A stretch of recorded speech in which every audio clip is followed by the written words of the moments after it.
Winston Churchill दुनिया के लिए एक वॉर हीरो, लेकिन बंगाल के लोगों के लिए एक विलन। 1943 में जब वर्ल्ड वॉर टू अपने जोरों पर थी, उस वक्त बंगाल में एक फेमाइन ने 2 से 3 मिलियन लोगों की जान ले ली। और जब वहाँ के लोग एक एक दाने के लिए तरस रहे थे, इंडिया से राइस के शिप्स भेजे गए यूरोप। ये एक ऐसी सच्चाई है जो हमेशा के लिए ब्रिटिश हिस्ट्री के पन्नों में दबी रह गई।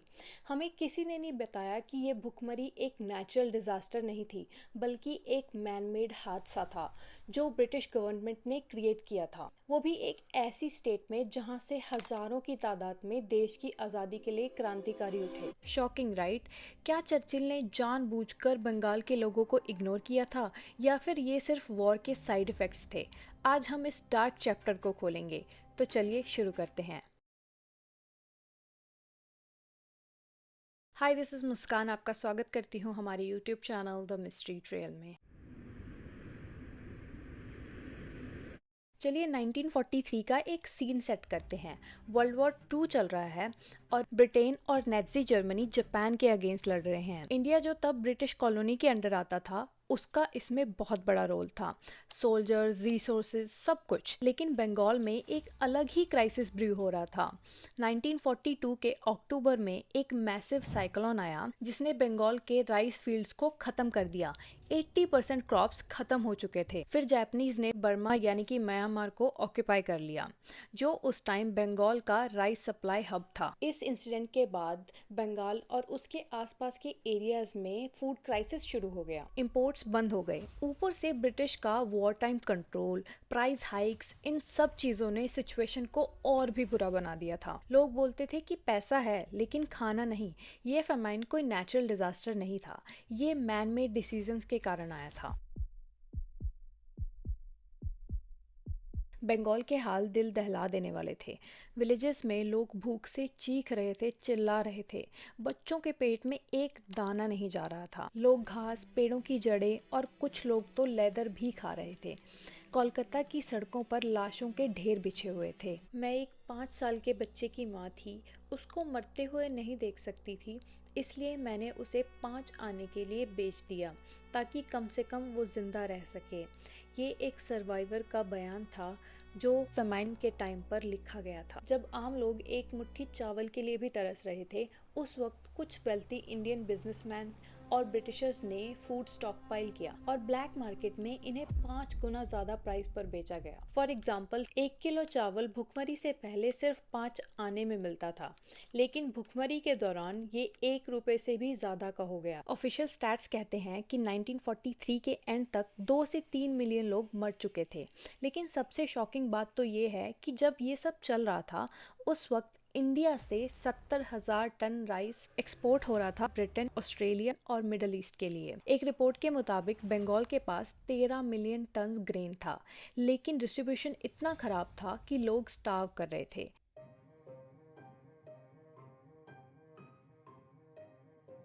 अब विंस्टन चर्चिल की बारी। विंस्टन चर्चिल, जो उस वक्त यूके के प्राइम मिनिस्टर थे, उन्होंने एक पॉलिसी लगाई, डिनायल पॉलिसी। अब इसका मतलब क्या था? जापानीज इन्वेजन से बचने के लिए बंगाल के कोस्टल एरियाज में बोट्स को जला दो, राइस स्टॉक्स डिस्ट्रॉय कर दो ताकि एनिमीज के हाथ ना लगें। लेकिन इस पॉलिसी ने लोकल्स के लिए फूड चेन को तोड़ दिया। फिशरमैन्स के पास बोट्स नहीं थी और फार्मर्स के पास ट्रांसपोर्ट नहीं था। फिर भी जब इंडिया के रूलर लॉर्ड वेवेल ने चर्चिल से 1 मिलियन टन वीट मांगा, तो उसने मना कर दिया। उसका लॉजिक, शिपिंग क्राइसिस है और वॉर एफर्ट्स पे फोकस करना चाहिए। लेकिन रिकॉर्ड्स बताते हैं कि 1943 में ब्रिटेन ने कनाडा से 6 लाख टन ग्रेन इंपोर्ट किया था। चर्चिल ने एक बार कहा था कि फेमाइन के लिए खुद इंडियंस रिस्पॉन्सिबल हैं, क्योंकि वो इतने सारे बच्चे पैदा करते हैं। और इस स्टेटमेंट और एटीट्यूड ने क्रिटिक्स को और गुस्सा दिला दिया।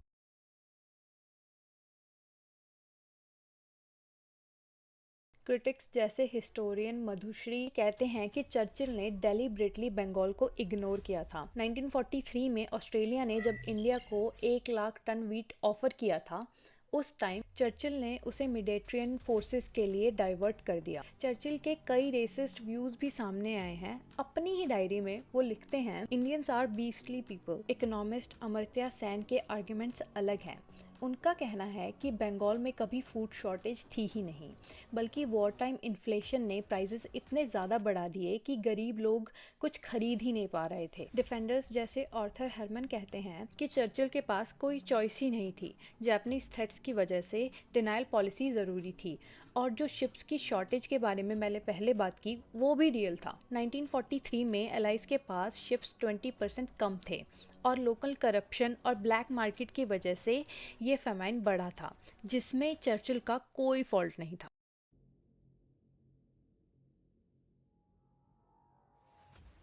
अब चर्चिल के अपने शब्द सुनो।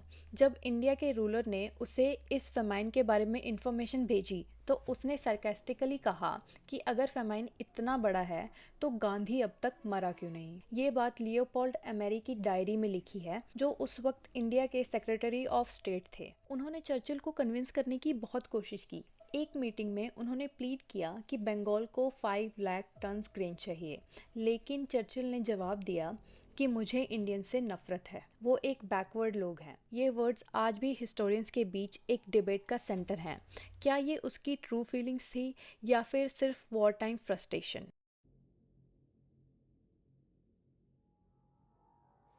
नवंबर 1943, जब फेमाइन अपने पीक पर था, उस वक्त चर्चिल ने फाइनली एड भेजने के ऑर्डर दिए। 50,000 टन वीट और बेरली 1 लाख टन। लेकिन पहुंचा कब? जनवरी 1944, 3 महीने बाद। तब तक death toll already 2.5 million cross कर चुका था। एक रिलीफ वर्कर ने लिखा, जब ट्रक्स आए तो लोग इतने वीक थे कि खाना भी नहीं खा सके, बस मरते गए। बहुत जगह लोग अपने माँ बाप की लाशें उठाने से भी डरने लगे, क्योंकि उनमें बिल्कुल भी ताकत ही नहीं बची थी। अगर चर्चिल ने लॉर्ड वेवल की पहली प्ली यानी कि अगस्त 1943 की रिक्वेस्ट एक्सेप्ट कर ली होती तो एक्सपर्ट्स कहते हैं कि कम से कम 1 मिलियन लोगों की जान बचाई जा सकती थी। लेकिन ये डिले बंगाल के लिए एक टर्निंग पॉइंट था और ब्रिटिश एम्पायर का डिक्लाइन शुरू हो गया। ब्रिटिश राज को पता था कि अगर सच सामने आया तो उनका इंडिया से राज खत्म हो जाएगा। इसलिए ब्रिटिश मीडिया ने सारी असली रिपोर्ट्स को सेंसर कर दिया। जो भी उस वक्त की ऑफिशियल रिपोर्ट्स हैं वो ये कहती हैं कि करीब 2 से 3 लाख लोग मरे थे, लेकिन असल सच्चाई ये है कि करीब 30 लाख से भी ज़्यादा लोग इस डिजास्टर में मारे गए थे। ब्रिटिश न्यूज़पेपर्स ने इस भुखमरी को एक नेचुरल डिजास्टर बताया ताकि गवर्नमेंट को डिफेंड किया जा सके। इसके ठीक 1 साल बाद क्विट इंडिया मूवमेंट और भी स्ट्रॉन्ग हो गया। सिर्फ 4 साल बाद ईयर 1947 में भारत आज़ाद हो गया।